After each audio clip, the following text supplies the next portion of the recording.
때는 이스라엘이 먼저 북왕국 이스라엘이 아수르에 의해서 멸망을 당했습니다. 그죠?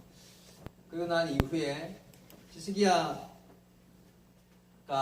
다스렸던 남왕국 유다, 그가 믿음을 잘 지켰지만 그 이후에 참 큰 어려움을 이제 므낫세라든지 다른 악한 왕들이 나와서 큰 고통을 당했고, 요시야 때 잠시나마 그래도 종교개혁을 일으키고 다시 하나님께 돌아오는 듯 했지만, 이 요시야가 무기토 전쟁에서 전쟁터에 나가서 전사를 합니다. 그 이후에 다시 나라는 이제 악한 길을 빠지게 되고, 몇 왕들의 지배를 받다가 결국은 시드기야 왕 때 그 당시 아수르를 집어삼킨 신흥 바벨론이라는 나라 느부갓네살 왕에 의해서 드디어 그 남왕국 유다도 멸망을 당하죠. 그게 BC 586년이었습니다. 자, 이렇게 나라가 망했습니다. 이렇게 된 이후에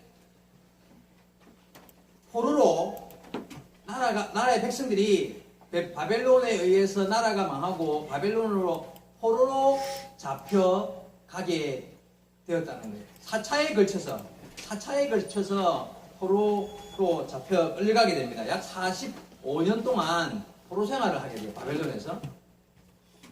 그리고 난 이후에 바벨론은 바사라는 나라의 새로운 나라입니다. 바사라는 나라에 의해서 바벨론이 망해요. 지금의 바사가 이란인데 바사에 의해서 나라가 망하고, 이 바사 나라의 초대 왕이 오늘 본문에 나오는 고레스라는 왕입니다.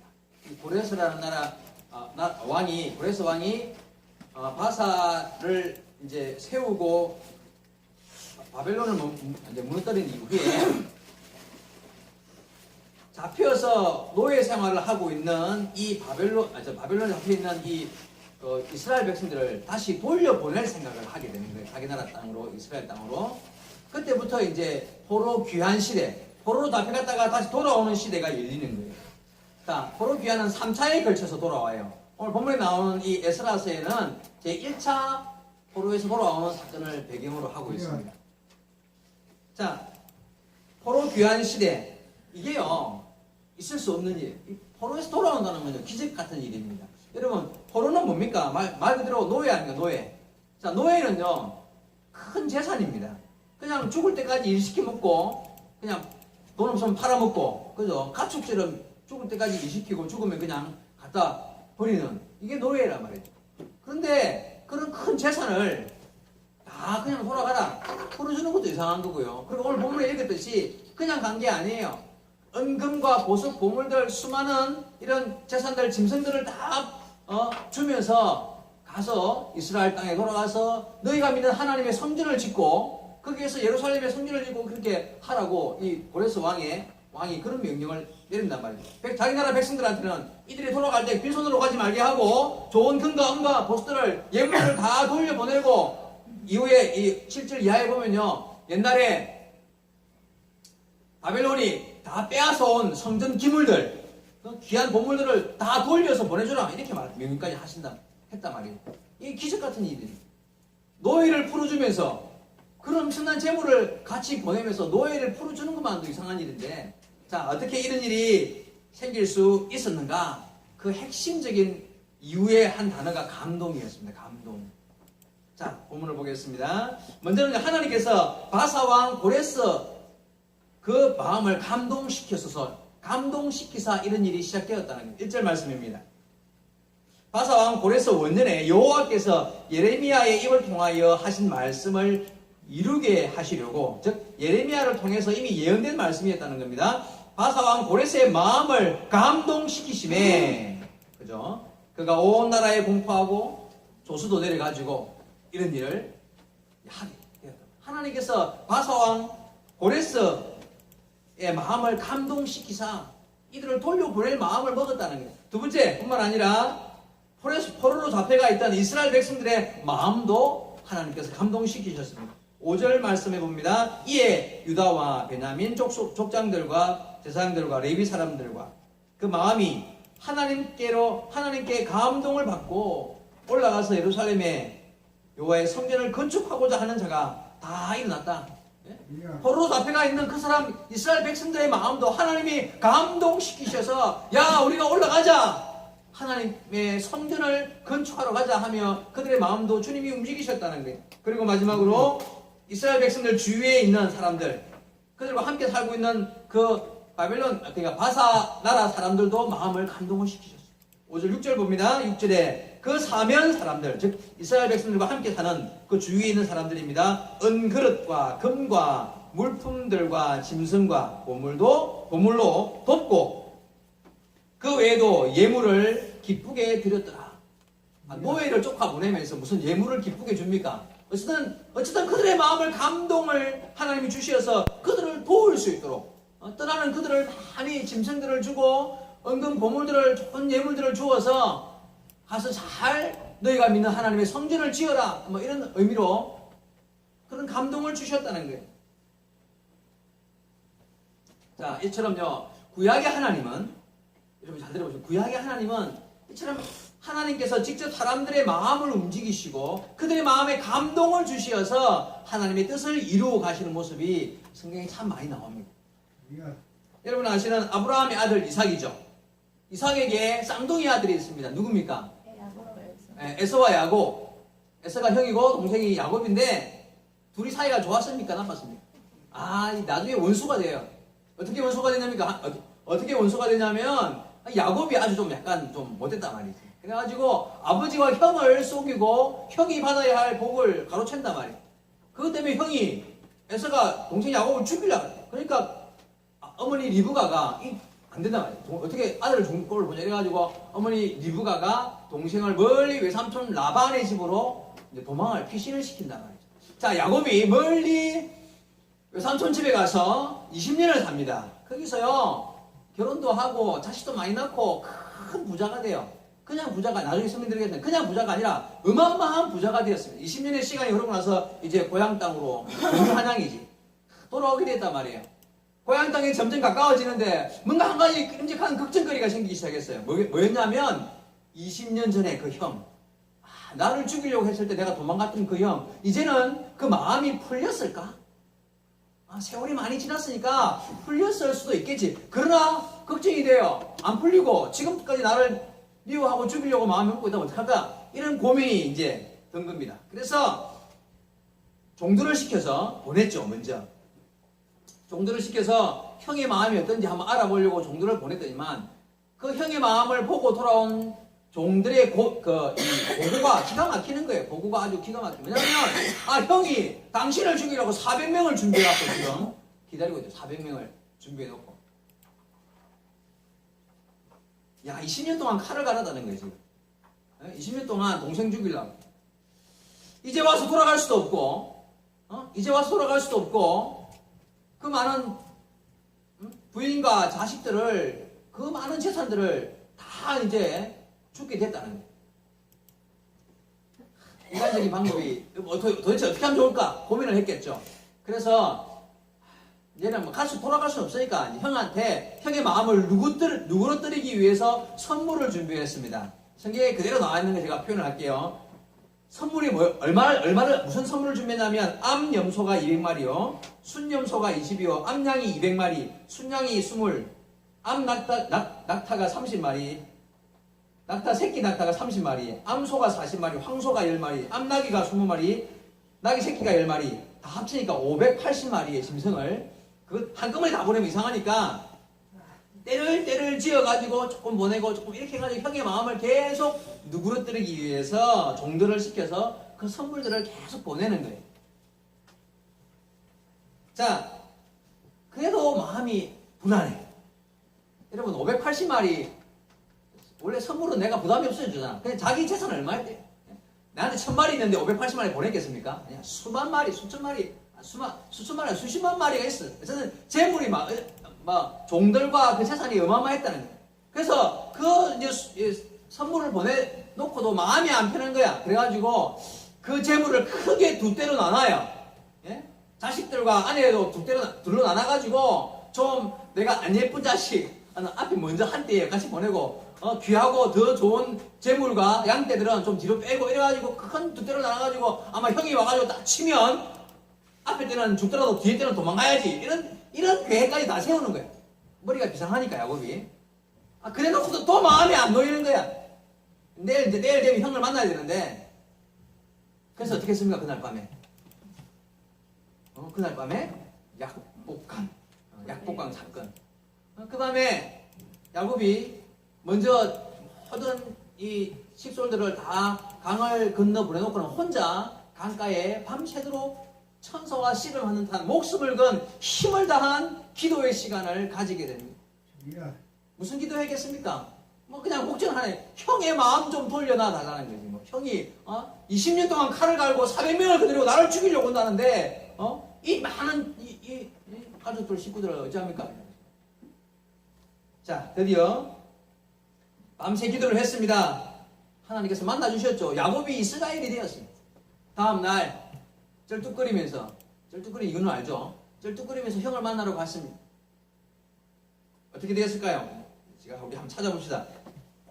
창세기 33장 3절입니다. 빨리 찾아보겠습니다. 33장 창세기 제가 3절과 4절만 보겠습니다. 50페이지입니다. 33장 3절. 자기는 야곱을 말하고요. 그들은 식솔들을 말해요. 자기 이제 가족들을. 자기는 그들 앞에서 나아가며 몸을 7번 땅에 굽히며 그의 형 에서에게 가까이 가니 에서가 달려와서 칼로 쳤습니까? 그를 맞이하여 안고 목을 어긋 맞추어 그와 입 맞추고 서로 우니라. 그냥 뛰어가지고 감동의 상봉, 20년 만에 만나는 형제의 그런 상봉의 장면이 연출됩니다.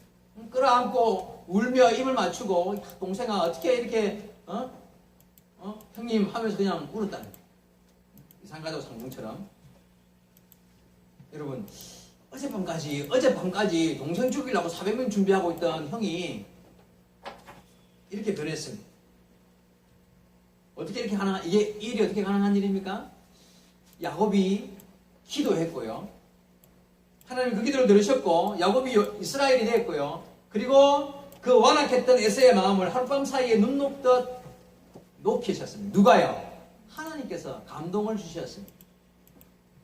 여러분, 하나님은 사람의 마음을 움직이시는 분이십니다. 하나님은요, 사람을 감동시키셔서 그 뜻을 이루어 나가시는 분이 하나님이십니다. 바사왕 아하수에로라는 왕이 있었습니다. 그 부인 이름이 에스더야.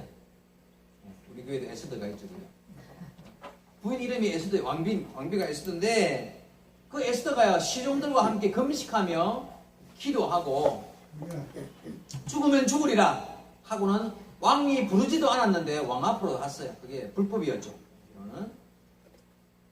근데 왕이요, 하나님께서 왕이 마음에 감동을 주셨어요. 왕비를 오랜만에 봤는데 보니까 너무 예쁘고 사랑스럽고 아름다워 보이는 거야. 그래가지고 왕비여 어떤 일로 나 앞에 왔느냐 하면서 부르시면서 이리로 올라오라 하면서 말이지. 금호를 내밀고 오게 해서 무슨 소원이 있어서 내게 나왔느냐 물으면서 무엇이든지 말이죠. 내가 다 응답해 주겠고 들어주겠고 이 나라의 절반이라도 잘라달라면 내가 이 나라의 절반이라도 주겠다면서 말이죠. 이렇게 왕이 왕비를 보는 순간 그냥 그렇게 사랑스러워 보였다는 거예요. 결국 이스라엘이 그 당시 위험에 빠진 이스라엘을 다 구원해내는 놀라운 기적의 역사가 일어나게 되었습니다. 여러분, 부인이 안 예뻐 보이고 남편이 아주 안 멋져 보이면 기도해야 돼요. 하나님이 감동을 주시면 평생 멋져 보이고 예뻐 보일 수 있는 거예요. 하나님의 감동이 필요한 거예요. 삶에는 하나님의 감동이 있을 때요, 해결되는 거예요. 20년을 죽이려고 칼을 갈던 사람도요, 하룻밤 사이에 감동 주시면 변하는 거고요. 네? 그렇게 한 달도 안 부르고 안 보던 얼굴도요, 하나님 감동 주시가 그렇게 예뻐 보이고 좋아 보여서 그냥 다 해줄게 이런 말을 한다면 하나님이 감동 주시면 가능한 거예요. 여러분, 신약의 예수님도 마찬가지입니다. 신약의 예수님도 만나는 사람들의 마음에 말씀으로 감동을 주셨습니다. 그리고 그들의 삶을 바꾸어 놓으셨습니다. 12명이 제자를 부를 때요, 나를 따라오라 말씀하시니까 그들의 마음이 그냥 바뀌었어요. 그냥. 그래서 그냥 모든 자기가 하는 걸 다 버리고 주님을 따르기 시작했습니다. 사마리아 우물가에서 만난 여인, 말씀으로 그를 감동시키사 그의 삶의 지난 과거를 다 씻어버리고 주님께로 나오는 삶을 만들었습니다. 한밤중에 찾아온 니고데모도 하나님의 말씀으로 그의 삶을 바꾸어 놓았습니다. 수많은 기적과 기사로 사람들을 감동시키시고 그들의 삶을 새롭게 만드시는 주님의 역사를 우리는 성경을 통해서 볼 수 있습니다. 여러분 지금은 무슨 시대입니까? 성령 시대. 성령이 임하시는 시대입니다. 성령이 너에게 임하시면 우리가 권능을 받고 예루살렘과 온 유대와 사마리아와 땅끝까지 이르러 내 증인이 되리라. 여러분 지금은요 구약과 신약은 달라요. 여러분 구약과 신약 시대 하나님과 예수님은 우리 안에 들어오신 게 아니라 우리 밖에서 명령하시고 감동 주셔서 우리 삶을 바꾸었지만 지금 성령 시대는요 우리 안에 성령께서 오신대요. 우리 안에 계셔서 우리의 삶을 직접 인도하시고 그리고 내 마음도 감동시키시고 나를 통해서 다른 사람들의 마음도 감동시키시고 감동의 일을 하시는 거예요. 여러분 성령이 우리 안에 임하시고 우리를 통하여 내가 하는 게 아니라 내 안에 성령께서 일하신다는 거예요. 그래서 복음을 전하게 하십니다. 나가서 외치게 하십니다. 내가 합니까? 아니요. 내 안에 계신 성령께서 외칠 수밖에 없게 만들고 나를 감동시키셔서 주의 일을 하나님이 하시고 예수님이 하셨던 그 일을 나로 하게 하신다는 거예요. 그게 바로 내 안에 계신 성령이 하시는 일이라는 거예요. 여러분 구약시대에는 하나님이 하셨습니다. 그렇죠? 신약시대 예수님이 그냥 기적을 행하셨어요. 근데 지금은요 누가 하신다는 거예요. 지금 그 일을 내가 누구를 통해서 성령 내 안에 계신 성령을 통하여서 내가 그 일을 하게 하신대요. 그게 바로 성령이 임하는 사건이었습니다. 여러분 성령께서 우리 안에 임하셔서 사람을 변화시키십니다. 나도 변화시키시고 나와 내 주위에 있는 환경과 많은 사람들을 변화시키십니다. 주님의 뜻을 이루어 가실 줄로 믿습니다. 그래서 성령이 이 성령 시대에 우리 안에 계신 성령께서 누구의 마음을 변화시키는가? 첫째는 내 마음을 변화시키는 거예요. 그렇죠? 누구보다도 나를 주님께서 변화시키셔서 감동시키셔서 내 안에 내가 선에 속하도록 먼저 인도하시는 거예요. 여러분 그 사실을 믿고 하나님께 나를 맡길 줄 알아요. 내 안에 계신 성령님을 의지할 줄 알아요. 그래서요 여러분 예수 믿고 난 뒤에 전에는 성경 읽을 마음이 없었죠. 기도할 마음 그냥 복음을 이야기할 마음 없었습니다. 그런데 이제는 내 안에 계신 성령께서 역사하면 역사할수록 나를 다스리면 다스릴수록 성경에 대한 기도할 마음 복음을 누군가에게 전해보고 싶은 마음 이런 은혜로운 마음들을 주의 말씀을 듣고 싶은 마음 우리에게 점점 더 은혜의 길로 우리의 삶을 친히 인도하시는 줄 믿습니다. 성령께서 내 안에서 역사하시면 이게 되어지는 것입니다. 아멘. 여러분 그래서 기도하셔야 합니다. 무슨 기도할까요? 내 안에 계신 성령님 충만하게 역사하여 주옵소서. 나를 다스려 주시고 나를 인도하시어서 내 삶 가운데 나를 변화시키셔 주님께로 더 가까이 나가는 믿음의 삶을 살게 해달라고 하셔야 한다는 거죠. 여러분 우리의 마음에 성령만 역사하는 게 아니에요. 그죠? 그럼 때를 따라 침범하는 악한 마귀 사단의 그런 유혹과 시험들을 물리치고 우리 안에 성령의 감동과 인도하심을 받아 정말 은혜 안에 믿음 안에 주님의 일을 감당해내는 성령의 사람들 되시기를 주의 말씀으로 축원드립니다. 자, 뿐만 아니라 내가 만나는 사람들의 마음도 주님이 감동시키시고 내가 만나는 환경과 내가 만나는 사건들과 일들을요 주님이 감동시키셔서 은혜 가운데 주의 뜻을 이루어 나가시는 일을 하십니다. 여러분 내가 하고 우리가 하는 게 아니고요 주님이 하신다는 거 이걸 인정하셔야 돼요. 그래서요 모든 일을 마쳐놓고 우리가 정말 진실로 고백하기를 주여 주님이 하셨군요. 이게요 삶 가운데 그냥 진실로 고백되어질 수 있어야 합니다. 나는 하려고 애를 썼는데 그게 내 뜻대로 되는 게 아니라 결국은 그 일을 주님이 하셨다는 것을 인정할 수밖에 없는 삶. 그리고 그 뜻이 그 말이 무슨 말입니까? 내 안에 계신 성령께서 나를 통하여서 나와 함께 내 환경을 주관하셔서 주님이 그 일을 이루신 것을 경험하는 삶을 산다는 것입니다. 아멘. 여러분 그런 삶 사시기 바랍니다. 아멘. 여러분 주님이 하십니다. 그 주께서 하시는 일을 많이 보실 수 있기를 바랍니다. 보는 눈이 있어야. 아멘. 제가 교회 건축 때문에 이렇게 오랫동안 힘들고 어려운 경험들을 많이 했다는 사실은 잘 아실 것입니다. 그런데요, 그래서 많은 성도들이 참 수고 많이 했다는 말을 제가 많이 들었습니다. 근데 정말 제가 고백하지만 제가 한 일이 진짜 없다는 거, 진짜 그렇습니다. 진짜 정말 내가 한 일이 뭐냐 하면요, 제가 두 가지 예를 들어 보겠습니다. 제가 한 일은 이제 주민들하고 그때 막 반대가 심할 때 합의를 해야 된다. 이래가지고 돈 들고 합의서 쓰고 돈 주고 왔어요. 그게 제가 한 일이에요. 돈 주고. 그래서 다행이다. 이렇게라도 이제 건축이 시작되는구나 하고 생각했는데 안 됐어요. 터졌습니다. 그리고는 그 일이 어떻게 됐냐면 결국 그 일 때문에 부당 이익금 반환 청구 소송이라는 소송을 걸고 그 돈은 다 찾았습니다. 주님이 하시니. 나는 돈 주는 게 목적이었어요. 그래가지고 그렇게라도 해결하려고 했는데 결국 그 다음 일을 주님이 하셔서 일은 따로 내가 한 일은 그냥 흐트러져 버리고 주님이 하셨어요. 그 이후에요, 뭐 할머니들 막 일부러 넘어지고 자빠지고 해가지고 손대면 자빠져라도 서로 진짜 넘어져가지고 병원에 실려갔단 말이에요. 4분 실려가지고 병원비하고 막 이러면서 막 또 다시 또 합의를 하자고 왔어요. 근데 이게 이제 형사소송, 민사소송이 걸리다 보니까 법원에서 부른 거예요. 갔습니다. 저하고 그때 김충규 사님하고 우리 김만희 사님하고 이렇게 세 사람하고 그쪽에 또 주민대표 나오고 가운데 조정위원들, 법관들 서고 이래가지고 거기서 또 합의를 하라는 거예요. 또 합의를 했어요. 1,700만 원인가 그때 뭐 주기로 하고 또 이제 도장 찍고 다 찍고 법관도 찍고 다 찍었다고. 그러면 줘야 되는 거잖아요. 근데 그 다음날 내가 계좌번호 돈 보낼 테니까 계좌번호 달라고 그 전화했다가 또 파기됐어요. 결국은 아무것도 안 주고. 그러니까 나는 나하고 집사님 기억날 거면 그날요, 아이고 이렇게라도 합의 다 하고 도장 찍었으니까 법관에서 뭐 법관 앞에다 두고 했으니까 다 끝났다고 생각했는데 그거는요, 그래놓고는 맛있게 점심 사 먹었거든. 근데 우리가 한 거는 다 흩어졌어요. 여러분, 사람이 이렇습니다. 내가 뭘 하려고 내가 뭘 해놓으면요, 그게 결국 일을 이루시는 분은 하나님이시라는 거예요. 뭔가 내가 대단하게 앞장서서 뭐 많은 일을 한 것 같지만요, 솔직히 깨놓고 보면요, 제가요, 내가 했던 일은 다 떨어지고 결국은 주님이 해놓은 일만 이루어졌다는 거예요. 아멘.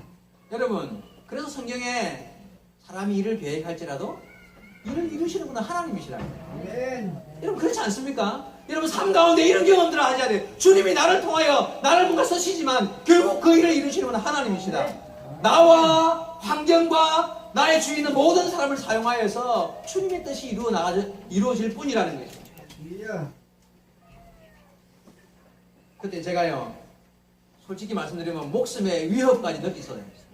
주민들 가운데요, 깡패를 동원해가지고 한밤중에 전화 오고요, 내가 주민대표 만나 나갈 때 칼을 차고 나간 적이 있습니다. 이런 말 전에 한번 했던 기억이, 했던 거, 이 옆에 차만 펴고 나니까 양말 사이에다가 칼 차고 나갔다니까. 그래서 칼로 해결했을까요? 내가 해결했으면 진짜 큰일 나지. 내가 칼 차고 나가서 내가 해결하면 무슨 일 벌어지겠습니까? 이제 그런 위협들이 있어요. 그런데요, 그런 일을 경험하고 결국 주님이 해결하셨어요. 그죠?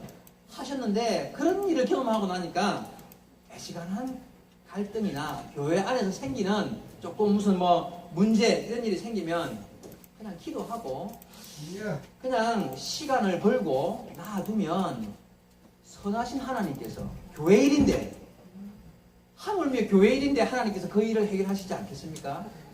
협력하여 선을 이루시는 하나님께서요, 마침내 그 일을 이루어 나가시는 것을 보게 됩니다. 그래서 이 시간 하면 화 안 내야 돼요. 하나님이 하시는 걸 보게 될 걸 알기 때문에. 작년 연말에요, 농화교회 장로님들하고 저하고 이렇게 만나가지고 조금 갈등이 있습니다. 아주 강력하게 저한테 부탁을 한 게 뭐냐면, 올해 2016년 1월부터는 에바다 교회가 식당 봉사를 매월 첫 주에 하라는 거예요. 매월 첫 주에. 왜냐면 뭐 지식회도 있고 이러니까 바쁘니까 그런 부탁을 그래서 제가 갈등을 굉장히 심하게 했습니다. 왜냐하면 일단 우리가 봉사할 사람이 많지가 않잖아요. 이게 뭐 앉아있는 사람 10명도 안 되는지 봉사할 사람들만 따지면 이런 상황에서 매주 한다는 것도, 매월 첫 주 한다는 것도 뭐 감독이 임하면 또 그것도 가능하겠지만, 그렇지 않은 상황에서 만약에 그게 쉬운 일이 아니란 말이죠. 근데 그 강력하게 막 주장하고 우리 입장은 또 그게 또 아니고, 그래서 제가 시간을 벌었습니다. 6개월만 일단 두고 봅시다. 생각해 봅시다. 막 말해도 6개월. 막 말해도 6개월. 그래서 내가 끝까지 막았습니다. 6개월의 시간이 흐르는 중에 5월 달에, 5월 초에, 이달이죠. 5월 초에 회의를 아마 한 것 같아요. 그래가지고는 그냥 지금 이대로 그냥 올해 말까지 하기로 했습니다. 주변에서 이야기하시거든요. 확인해 보니까 진짜 그렇게 그 회의를 하고 결정을 했답니다. 봐요. 그때 말 싸웠다면 저도요. 만약에 싸울 마음을 먹었다면 그때 제법 큰 싸움이 날 수도 있었을 거예요. 우리가 안 되는데 왜 시켰냐 이거지. 우리가 지금 못 하는데 그럴 수 있었어요. 근데 그게 시간을 벌고 기도할 시간을 텀을 두면요. 결국 하나님이 해결하셔요. 왜요? 하나님이 살아계신 교회고 성령이 임하여 함께 믿음의 길을 걸어가는 주님의 백성들이 가는 길인데 왜 주님이 해결하시지 않겠습니까? 여러분 걱정하지 마십시오. 때를 따라 우리 눈앞에 당장 보면 야, 이 대단한 큰일이 우리 앞을 가로막는 일이 생길 수 있습니다. 그렇죠? 우리 앞에 해결 안 되는 일들이 생길 수 있어요. 하지만 걱정 안 하셔도 됩니다. 주께서 살아계시고 우리의 삶 가운데 역사하시는 분이 살아계신 하나님이십니다. 믿음으로 해결하시면 됩니다. 여러분 세옹지마란 말 아시나요? 세옹지마. 세상 만사 다 세옹지마지 그런 말. 세옹지마. 이 세옹이라는 사람의 말이란 말. 세옹의 말. 세옹이란 무슨 말이냐면요. 옛날 중국에 세옹이라는 사람이 있었는데 이 사람한테 진짜 좋은 말이 한 말이 있었대요. 근데 사람들이 보고 야 당신은 참 복도가 이 좋은 말을 갖고 있냐면서 너무 귀한 말을 동네 사람들이 다 막 그 말을 보고 부러워한다 봐요. 세옹이라는 말. 에이 그건 말한 말이 가지고 별것도 아닌데 하면서 이렇게 자기는 그렇게 생각해요. 그런데 동네 사람들 다 좋아하는. 근데 어느 날 이 말이 집을 나가버린 거야. 그래 사람들이 아이고 그 아까운 말을 잃어버렸냐면서 그 얼마나 아까우니까 세옹이라는 사람도 아이고 잃어버렸을 수도 있고 이따가 없어질 일하면 또 그냥 별로 신경을 안 쓰나 말이지. 근데 또 시간이 흘렀습니다. 근데 이 말이요 나갔다가 아주 진짜 자기로 더 멋진 100마리를 한 마리 딱 듣고 온 거예요. 하얀 말을 한 마리 딱 듣고 오면 야 복도 많지. 세상에 도망가 잃어버린 말인 줄 알았더만 더 좋은 말을 100마리를 딱 듣고 왔더니 그냥 얼마나 좋으냐 하니까 아이고 그럴 수도 있고 저럴 수도 있고 또 이 세월이라는 사람 별로 신경 안 쓴단 말이지. 근데 어느 날 그 나라에 전쟁이 터졌어. 그래가지고 죄송합니다. 그 전에 그 아들이 그 100마리를 타고 너무 좋아가지고 100마리를 타고 막 놀다가 똑 떨어져 다리가 부러졌네. 그러니까 또 이 동네 사람들 모여와가지고 아이고 그놈의 말 때문에 아들 다리가 부러져 얼마나 빙신데 얼마나 또 세월은 아이고 살라면 그럴 수도 있고 애들 다리가 부러지기도 하고 뭐라는 거지만 또 별로 신경을 안 쓴단 말이에요.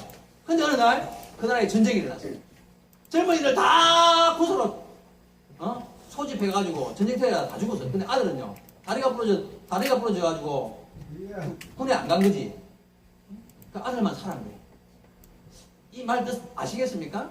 세옹의 말, 세옹지말 말 뜻은요 세상을 살아가다 보면 이런 일, 저런 일, 그런 일들을 많이 경험한다는 거예요. 그런데 그냥 좋았다가 좋다고 잘 됐다고 그거 그럴 필요 없다는 거예요. 그냥 또 슬픈 일을 당했다고 말이 도망갔다고 아이고 슬퍼하고 땅을 치고 울 필요 없다는 거예요. 자식이 다리가 부러졌다고요? 그거 막 슬퍼할 거 없다는 거예요. 그 다음에 무슨 일이 생길지 무슨 일이 그거 모른다는 거예요. 여러분 범사가 누구 손에? 하나님 손에.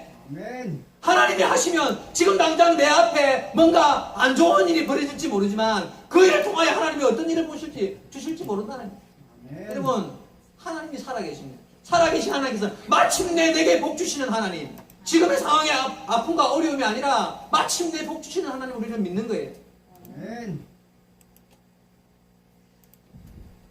그래서 일을 이루시는 하나님, 마침내 복 주시는 그 하나님을 의지하고 살아가는 동안 때를 따라 사람이 다 그렇습니다. 그죠? 어렵고 힘든 일, 또 싸울 만한 일, 밀어나게 저처럼 칼을 차고 나갈 만한 일이 생길지 모릅니다. 하지만 주님을 의지하는 거예요. 여러분 주께서 하실 줄 믿습니다. 오늘 오후 행사 걱정됩니까? 예, 걱정돼요. 그런데 걱정 안 하셔도 됩니다. 주님이 하실 것입니다. 사람의 마음을 감동케 하시는 분이 하나님이시고요. 오늘 오시는 분들 주님이 감동하시면 오실 겁니다. 오셨지만 억지로 끌어놨지만 우리가 그 사람 마음 변화시킬 수 있습니까? 가끔씩 내 입안에 있는 혀도 깨문단 말이에요. 내 것도 내 마음대로 못해요. 저는 가끔씩 혀 옆에 이 살을 자주 깨물어요, 진짜. 그러면 피가 나고 내 안에 있는 것도 내가 마음대로 못하는데 뭐 남의 마음을 내가 어떻게 감동을 주고 뭐 변화를 시킵니까? 안 돼요. 그저 우리가 할 수 있는 건요, 기도하는 거예요. 뭐 어떤 기도요? 주여 저들의 마음을 감동시키시옵소서. 주여 내 마음도 감동시키시고 저들의 마음도 감동시키시고 저들에게 은혜를 베푸사 하나님의 선하신 뜻이 이루어지게 하옵소서. 그것뿐이에요. 우리가 무슨 기도하겠습니까? 나머지 하시는 일은 다 하나님이 하시는, 이루어질 일은 다 하나님이 하시는데 내가 뭘 해서 잘했다 이렇게 하나도 없다는 거예요. 여러분, 교회 부흥 하나님께서 하시는 겁니다. 우리가 할 일은요, 그저 믿음으로 기도하고 지금 내게 주어진 일, 주님이 내게 주시는 감동을 따라서 내가 맡은 일에 그 일에 충성하면 나머지는 주님이 하실 줄로 믿습니다. 사랑하는 성도 여러분, 오늘 말씀 속에서 에스라가 이런 일 상황 속에서 하나님께서 감동을 주시어서 결국 고레스의 마음도 변화시키시고 그 이스라엘 백성들의 마음도 그들과 함께 살던 사람들의 마음도 변화시키셔서 결국 하나님의 뜻을 이루어내셨습니다. 20년 동안 동생 죽이려고 기다렸던 에서의 마음도 감동시키신 분이 하나님이십니다. 에스더를 본 아수르의 왕의 마음을 감동시키신 분도 하나님이십니다. 여러분 기도하시기 바랍니다. 오늘 하나님 우리의 마음을 감동케 하시고 오늘 초대받아 오시는 분들의 그 마음을 감동케 하옵소서. 그리하여서 우리를 통하여서 이루실 하나님 놀라운 은혜 안의 삶을 경험하며 주님의 뜻을 이루어 나가는 아름다운 우리 에바다 교회 될 수 있기를, 아름다운 우리 모든 성도 여러분의 삶이 되기를 주의 말씀으로 축원드립니다. 기도하시겠습니다. 살아계신 하나님 아버지, 은혜를 감사드립니다. 지금까지 주님의 은혜 가운데 살아왔습니다. 주님 베푸신 크신 사랑 가운데 믿음 안의 삶을 허락하여 주심을 감사드립니다. 아버지 하나님, 우리의 삶을 다시 한 번 더 주님 앞에 내어놓습니다. 우리 안에 계신 성령 하나님, 우리를 감동시키시고 우리가 만나는 환경과 사건과 일들을 또한 주님의 은혜로 감동시키시어서 주님의 뜻을 이루어 나갈 수 있게 하여 주옵소서. 오늘 있을 행사 위에 또한 주님이 강화 감동하여 주시어서 은혜가 충만하게 하옵시고 하나님의 선하신 뜻이 이루어지는 복된 날이 되게 하여 주옵소서. 주께서 함께 하심을 믿사옵고 예수님의 이름으로 기도하옵나이다. 아멘.